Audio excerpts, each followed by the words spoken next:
ก็ได้กินได้สันนัวเอางี้เท่านั้นวะหน่วยนึงกินอย่างนึงสองหน่วยโอ้โหนะ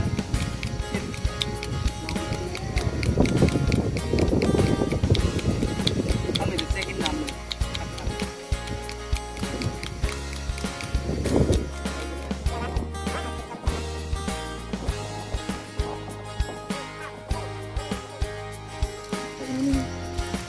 เด็กที่ลายแต่มันเข้มอีกใส่เลยใส่เลยโอ้ สมัยเช็ดเนื้อ น้ำลายไล่เลยเนี่ย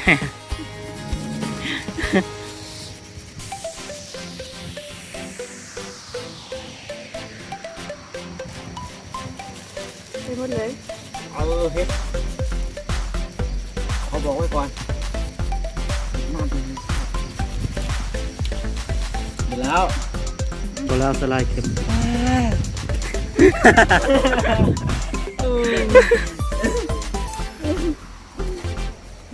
น้ำลายไหลยายกินน้ำใยลายไหลหมอนลายน้ำลุย ได้แหละ โอเค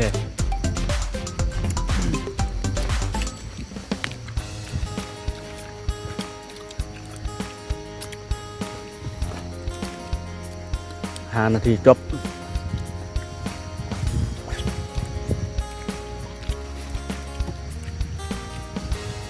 นี่ไง แซ่บเนาะ จะต้องบนเต้นนี้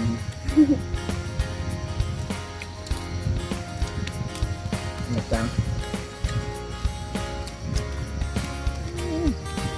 ถ้าว่าเค็มหน่อยนึง บอกนะว่าเอาเกลือแทมตัวหนึ่ง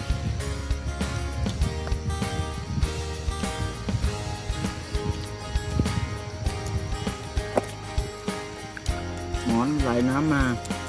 ว่ายน้ำไปถอยหมอน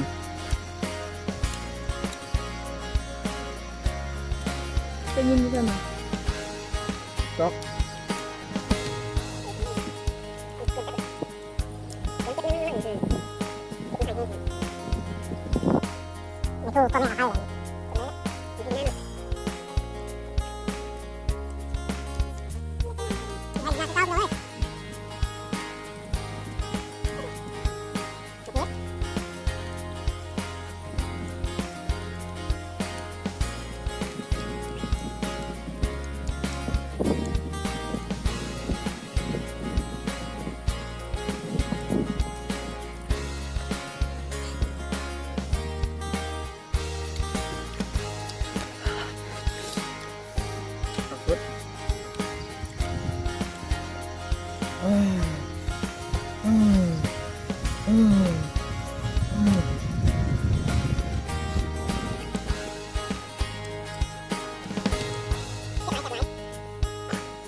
แซ่บมือยังขึ้นอยู่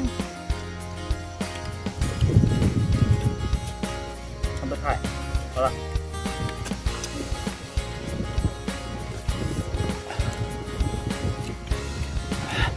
ขึ้นต้นไม้กินหมดแล้วครับ